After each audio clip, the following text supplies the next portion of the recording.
Guys, Gita કિચનમાં તમારું સ્વાગત છે। આજે આપણે પરંપરાગત રીતે પાલક પનીર બનાવતા શીખીશું। આ એક ખૂબ જ સ્વાદિષ્ટ અને પૌષ્ટિક વાનગી છે જે દરેકની પસંદ આવશે। સૌપ્રથમ આપણે સામગ્રી જોઈ લઈએ। આપણને જરૂર પડશે પાલકની। હવે આપણે પાલક પનીર બનાવવાનું શરૂ કરીએ। સૌપ્રથમ પાલકને ધોઈને સમારી લઈશું। હવે આપણે ગેસ ચાલુ કરીશું અને પાલકને ધોઈ નાખી છે તેને મૂકીશું। હવે તેમાં 1 ચમચી ખાંડ નાખીશું। એના પછી લીલા મૂક્યા છે, મેં થોડું આદુ રાખ્યું છે। હવે તેમાં 1 ગ્લાસ જેટલું પાણી રેડીશું, પછી તેને ઉકળવા દઈશું।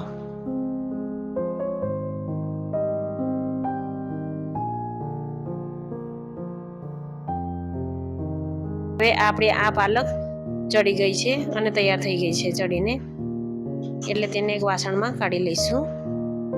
બધી પાલક મેં આ ડીશમાં નીકાળી લીધી છે। હવે તેને ઠંડી પડે એટલે એક મિક્સરની અંદર ક્રશ કરી લઈશું। હવે મેં મિક્સરમાં ક્રશ કરી લીધું છે। હવે આ પલ્પ રેડી થઈ ગયો છે।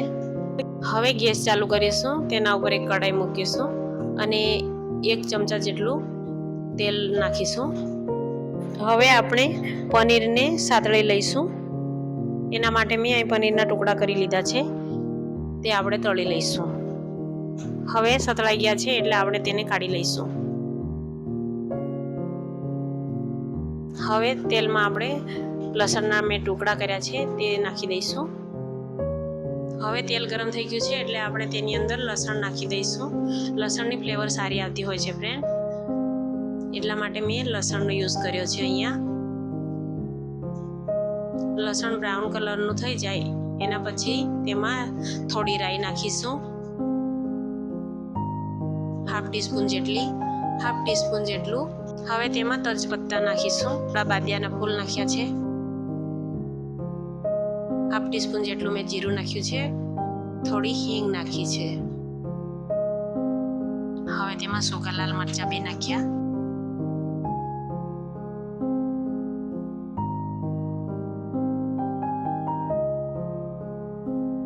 હવે તેમાં આપણે આદુ લસણની પેસ્ટ ઉમેરીશું। તે બ્રાઉન કલરની થાય ત્યાં સુધી એને સતળાવા દઈશું। હવે તેમાં ડુંગળી નાખીશું, લસણ સતળાઈ ગયું છે એટલે।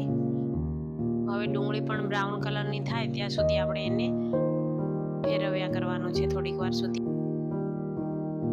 હવે મેં અહીંયા હાફ ટીસ્પૂન જેટલું મીઠું લીધું છે, એ મીઠું નાખી દઈશું ને એટલે ડુંગળી ફટાફટ સતળાઈને બ્રાઉન કલરની થઈ જશે। હવે આપણી આ ડુંગળી બ્રાઉન કલરની થઈ ગઈ છે। હવે તેમાં 1 બાઉલ જેટલા ટામેટા નાખીશું। ટામેટા કમ્પ્લીટ ક્રશ થઈ જાય ત્યાં સુધી આપણે તેને ફેરવ્યા કરવાનું છે, એટલે દાજી ના જાય તેનું પણ ધ્યાન રાખવાનું છે। જે મારા નવા વ્યુઅરો છે તે મારા વિડીયો જોતા હોય તો તમને પસંદ આવતા હોય તો મારા વિડીયોને સબસ્ક્રાઈબ કરવાનું ભૂલશો નહીં ફ્રેન્ડ। હવે ટામેટા મેશ થઈ ગયા છે એટલે આપણે તેમાં મસાલા ઉમેરી દઈશું। મેં અહીંયા 1 ચમચી હળદર લીધી છે, હાફ ટીસ્પૂન જેટલો ગરમ મસાલો છે, 1 ચમચી ધાણા જીરું નાખ્યું છે, 1 ચમચી કાશ્મીરી લાલ મરચું।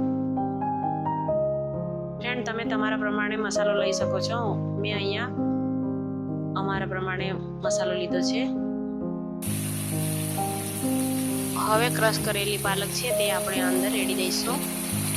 એનો કેટલો મસ્ત કલર આવ્યો છે ને ફ્રેન્ડ, તેની અંદર આપણે ખાંડ નાખી હતી ને એટલા માટે એનો કલર બહુ મસ્ત આવ્યો છે। જોરદાર પાલક લાગી રહી છે। હવે તેને ફેરવી લઈશું। હવે તેને ઢાંકી દઈશું, કારણ કે તે ચડે છે એ વખતે બહુ ઉડે છે, એટલા માટે એને થોડીક વાર ઢાંકણમાં ઢાંકી દઈશું એટલે આપણી પાલક કમ્પ્લીટ ચડી જાય। હવે આપણી આ પાલક ચડી ગઈ છે તેને જોઈ લઈશું ફ્રેન્ડ। ये देखिए कितनी अच्छी बन गई है, સરસ બની ગઈ છે ને પાલક આપણી તૈયાર થઈ ગઈ છે।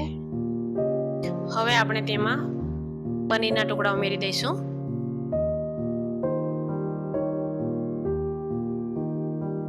હવે તેને આપણે મિક્સ કરી લઈશું.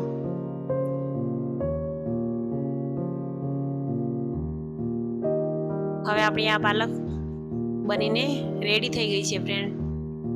જો ને જોરદાર બની છે ને શાક. મારું આ પાલક પનીરનું શાક તમે બનાવશો તો તમે બહારથી લાવવાનું પણ ભૂલી જશો, એટલું મસ્ત બને છે ફ્રેન્ડ. તમે જરૂરથી એકવાર ઘરે મારો આ વિડીયો જોઈને પાલક પનીર બનાવજો. હવે આપણું આ પાલક પનીરનું શાક રેડી થઈ ગયું છે. તમને મારો આ વિડીયો પસંદ આવ્યો હોય તો લાઈક, શેર અને સબસ્ક્રાઈબ કરવાનું ભૂલશો નહીં friend. Thank you for watching my video.